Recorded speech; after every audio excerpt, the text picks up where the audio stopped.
for the past 10 years. And, I mean, you're talking about a guy that comes in and just it seems like he almost has that LeBron effect. Yeah. It's just how he comes in and it's just magic all of a sudden. And it works.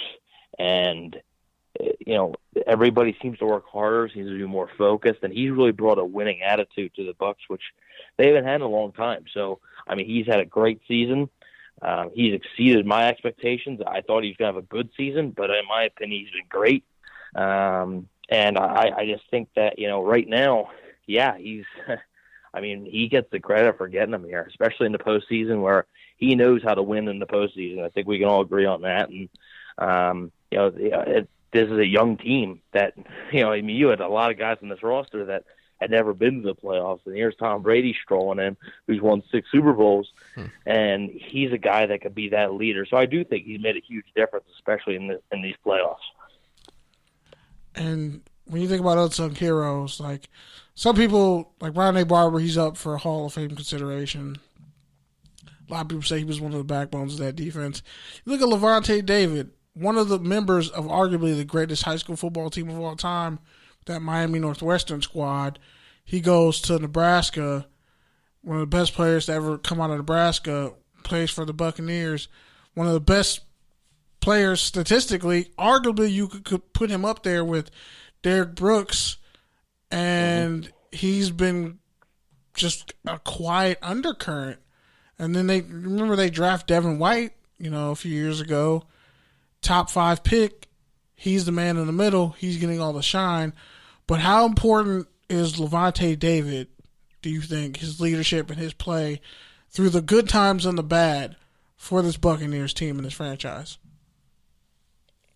Yeah, I mean, you can't really look at a player on this team and feel more good for a guy than for Lavonte David. I mean, it's just this guy's deserved it. He's sat through the losing seasons. He signed a contract extension with the Bucs when he didn't have to. He's played his entire career in Tampa. Was a second-round pick. He had to work his way there. He was able to had a fantastic rookie year. And then it's amazing. His leadership. He's not really a rah guy. He's not a guy that's going to be yelling in the huddle and stuff. But he's really a quiet leader, but it's effective. It's very effective. So yeah, Devin White is getting a lot of hype right now. He makes a lot of splash plays, but Lavonte Davis is really the heart of that defense. All right, so let me ask you this. Is there a scenario where, like, you're not proud of this team or proud of the season? Is there anything that they can do on Sunday that would just kind of make the whole season feel like a waste? No, I don't think so. Obviously you want to win, and you'll be disappointed with a loss. You get this far, you want to win, right? Yeah.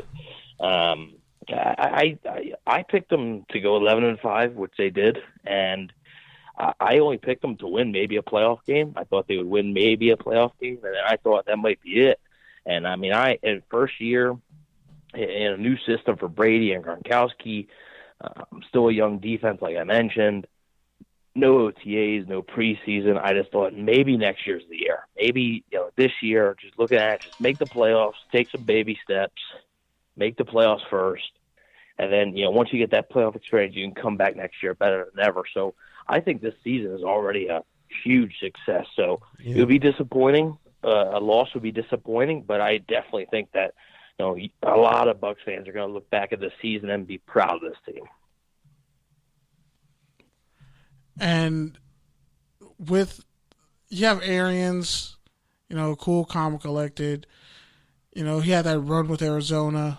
Arguably, actually, I think was it the same city? It might have been the same city. I don't remember. But no, it wasn't his first time. Yeah, but he has this run with Arizona. They lose to the Steelers. He's back now. But you look at his staff, like you look at Leftwich, you see Todd Bowles, everybody there.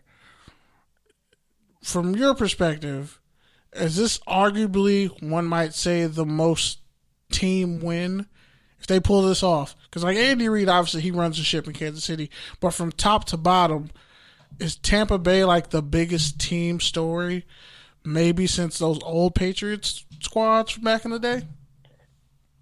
Yeah, I mean, they're to beat Kansas City, they're going to have to work as a team. I mean, you got Byron Leftwich, who is really the guy calling the plays. It is Bruce Arians' offense, but Byron Leftwich has called the plays the entire year. He's done a phenomenal job. And then obviously Todd Bowles on the defensive side of things really just, I mean, Tampa went through a bunch of defensive coordinators through the years that were just running some ancient defenses, and the defenses just didn't work anymore. And the defenses were getting just horrible. And then Todd Bowles comes in. They do add some talent, Devin White and some of the other rookies, but and then he comes in, and it just makes a huge difference. And I think to be able to beat Kansas City, yeah, they're going to need all of those guys, the whole coaching staff. The whole team, I think, is going to have to really rally together. The Chiefs are the defending champions for a reason, and they're going to try to knock them off the throne. But it's going to be a very difficult game. I will say, if they do win, it's going to be a full team effort, and it's going to be a great team story. And from our chat room, we got a question from Eric. How many more years does Tom Brady play for the Buccaneers, or in his career? Yeah, well, I do think that, don't know if he wants to do another stop with another team, so I would assume that he finishes up his career in Tampa. As far as how many years, I mean, he did sign a 2-year deal, so every indication I've been given is that he's going to be back next year. Him and Rob Gronkowski will both be back next year, most likely. And then after that, who knows? I think after that, it's really up to Brady, whether he wants to continue playing. He has said, obviously, he wants to play until he's 45 at least. The other day, he said he'll consider playing past 45. So I think you can maybe see a year 3 of Brady in Tampa, or maybe even year 4. I think as long as this guy, I don't know how he does it, but as long as he's still playing at a high level, I mean, he's showing no signs of slowing down. So I think it's tough to say when it will end, because I think if you ask a lot of people, they thought 2021 Tom Brady isn't going to be playing in the Super Bowl in 2021. Well, here he is. So it's a tough question to answer, but I mean, I think he's definitely locked in for next year. And if you want my opinion, I honestly think he'll likely return for a 3rd year as well. I'm not sure about that 4th one, but I think he'll be back for a 3rd year as well. All right. So last question. Can you give us a Super Bowl prediction and your MVP? Yeah. So everybody's talking about these offenses, and I think it's rightfully so. And I think it's going to be a high-scoring game. I think both teams are going to be in the 30s. I think it's going to be a back-and-forth game, really. And I have the Bucs winning 35-31. And I have my Super Bowl MVP being Tom Brady. I think for them to win, he's going to have to play well. He's got to play great for them to win, I think, just because Kansas City's offense is doing things that just not many defenses can stop. So the opposing offenses are going to have to be really good. And I think that if the Bucs were to win this game, if you look back and say, "Oh, the Bucs won," it's going to be because Tom Brady played a phenomenal game, and I think he'll win MVP. So that's my prediction. I think it's going to be a really close game, and it's going to be difficult. I'm not 100% confident in the predictions, just because the Chiefs are just so good. But I think the Bucs will rise to the occasion. They've been on a good run, and I think it'll end with a Super Bowl championship. All right, Evan. Well, thank you so much for joining us. Great stuff. Best of luck on Sunday. But real quick before we let you go, why don't you go ahead and tell people what you're working on, what's coming up next, where they can find you. Yeah, absolutely. Thanks for having me. I really appreciate it.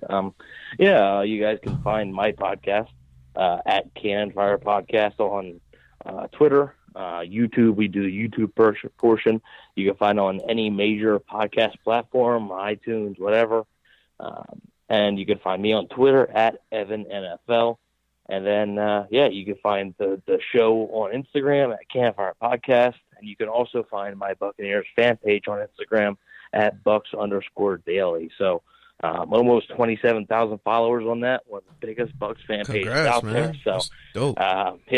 Just super, super proud of it, and gearing up for we just finished up our Super Bowl preview show with on the podcast with Chris Gronkowski, the brother of Rob Gronkowski. So I had him on, talk to him a little bit. So yeah, looking forward to the game, and then we got a whole off season. So. All right, Evan. Well, thank you for staying up with us. We really appreciate it, man. Keep up the great work, and I'm sure we'll talk again soon. All right, yep, no problem, guys. Thanks for having me. Have a good one. Peace. So that was Evan from the Cannons of Fire podcast. Shout out to him. I almost called him Eric like twice. Too many E's. That's why I just started calling Eric E. It was just easier. You're gonna start calling me K because you're like, Nah. Okay, please don't ever call me K. I got like 3 X's. I call K. Oh God.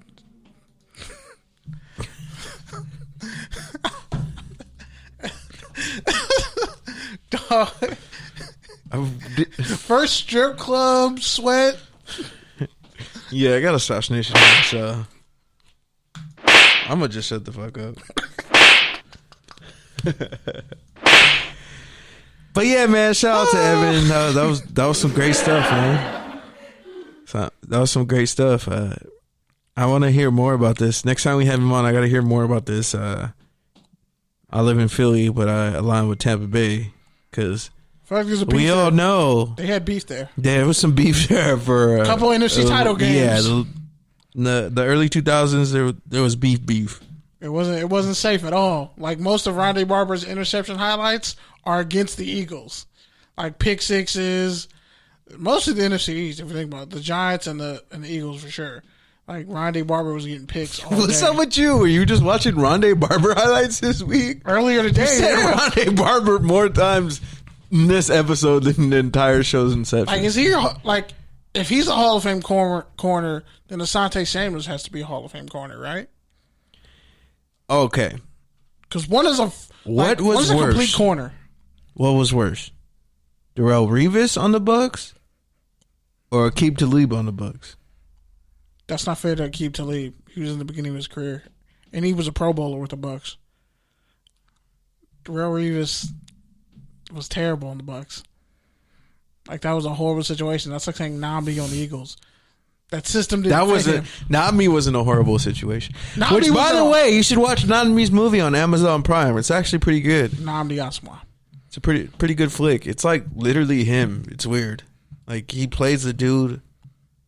He basically plays this jazz musician from, like, I forget what time period it is in, but plays this jazz musician, and he's just kind of like this smooth, introverted, like, dude, and it's just like, yeah, that's not me. Like, he's just being himself. Say Nnamdi. You know I can't talk. Say Nnamdi. Not me. No, what the fuck? How the fuck did I roll my D? How do you roll a D? Pause. Nnamdi. Say Nam. Nnamdi. Like Vietnam. Think of Vietnam. Nnamdi. Nnamdi. Nam-D. Nnamdi. I'll say that way you can spell it and you can say it. Nnamdi. Asomugha. There you go. Nigerians get mad as fuck when you say their names wrong. If you say Nnamdi wrong, you might come across a Nigerian and they might stick you. So I'm just trying to help you out. But yeah, Asante Samuel was great with the Eagles, and he was great with the Falcons, and he was great with the Patriots. Okay. As far as, damn. Cats really don't think he's a Hall of Famer. Okay, that's interesting. But Rondé Barber, even though he played in a Hall of Fame defense, he had the benefit of playing in a cover 2 his whole career. But yeah, back, other Super Bowl news this week. Damn, we just going, okay. My real question, nobody has to answer this. I'm just going to put it in the atmosphere. Who gets more credit, Bruce Arians or Tom Brady? I would definitely say Tom Brady. Will Byron Leftwich get any credit? Probably not. But yeah, other news surrounding the Super Bowl. I think Antoine Winfield Jr. Worked out. He's supposed to play. There's a couple of other injuries. The Buccaneers are expecting to be healthy for the most part, except for JPP. Whitehead, the free safety. Hello, caller. What's your name and where you calling from? Jason from LA. What's up, Jason? What's up? What you got for us? Man, I'm just trying to comment on the Super Bowl talk. Sure.